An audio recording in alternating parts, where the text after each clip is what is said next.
بسم اللہ الرحمن الرحیم نحمدہ ونصلی علی رسول الکریم۔ آج ہم ایک تفصیلی مسئلہ کی طرف جائیں گے، اور وہ سوال ہے ایک عورت کے اعتکاف کا طریقہ کیا ہے اور اس میں نیت کیا کرنی ہوتی ہے۔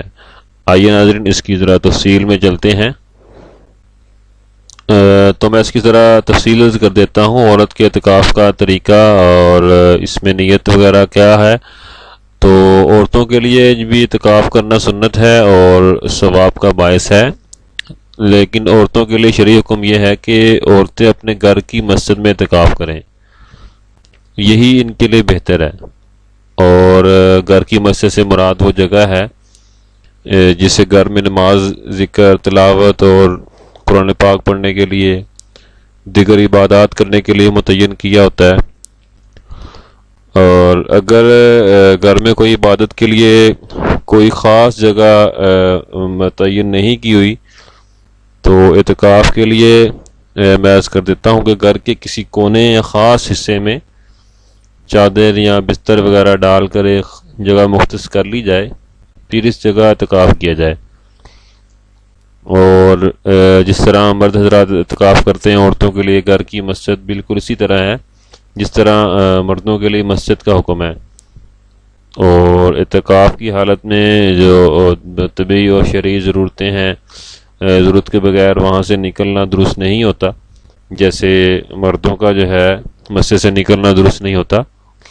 تو مزید اس میں تھوڑی تفصیل اور عرض کر دیتا ہوں کہ جو عورت اعتکاف میں بیٹھی ہوتی ہے تو اس کا اس جگہ سے باہر کھانا پکانے کے لیے یا گھر کے کام کاج کے لیے نکلنا صحیح نہیں ہے، اس سے اعتکاف ٹوٹ جائے گا۔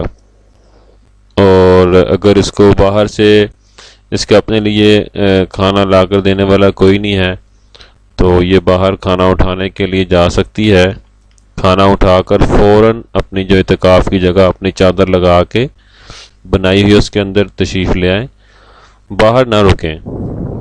اگر باہر رکے رہے تو اعتکاف ٹوٹ جائے گا۔ البتہ عورت اپنی جو ہے اعتکاف گاہ، یعنی کہ جس جگہ اعتکاف کیا ہوا ہے اس کے اندر رہ کر گھر کے کام کاج وغیرہ جیسے آٹا گوندنا ہے، سبزی کاٹنا ہے یا دوسرے کام کرنے ہیں، کھانا پکانا، کپڑے دھونا وغیرہ، اس جگہ کے اندر رہ کر وہ کام کر سکتی ہے۔ لیکن اس کے لیے بہتر یہی ہے کہ اعتکاف میں بیٹھنے سے پہلے ان کاموں کے لیے کوئی اور انتظام کر لے، کوئی ملازمہ رکھ لے، کوئی تھوڑے دن کے لیے کسی کو بلا لے کام کرنے کے لیے، تو ان کاموں میں بہتر ہے کہ نہ لگے، کیونکہ اعتکاف کا جو مقصد ہے وہ یکسوئی کے ساتھ اللہ تعالیٰ کی عبادت کرنا ہے۔ اور یہ عبادت جو ہے اس وقت ادا ہوتی ہے جب اب دوسرے کاموں سے بالکل جو ہے وہ آزاد ہو جاتے ہیں۔ اصل میں اعتکاف کی نیت یہی ہوتی ہے کہ اعتکاف کے ارادے سے عبادت کے لیے مخصوص جگہ 10 دن کے لیے بیٹھ جائیں، اور زبان سے یہ کہہ دیا جائے کہ میں 10 دن کے مسنون اعتکاف کی نیت کرتی ہوں، تو یہ بہتر ہوگا۔ یعنی کہ اگر دل میں بھی آپ نے نیت کر لی ہے اور زبان سے بھی کر دیا ہے تو یہ بہت اچھا ہے۔ باقی یہ ہے کہ نیت جو ہے وہ دل کا فعل ہے، تو یہی ہے کہ اعتکاف کا ارادہ کر لیں کہ میں 10 دن کے لیے بیٹھ رہی ہوں، اور باقی زبان سے بھی کہہ دیں تو بہت اچھا ہوگا۔ بہت شکریہ، جزاک اللہ۔ السلام علیکم ورحمۃ اللہ۔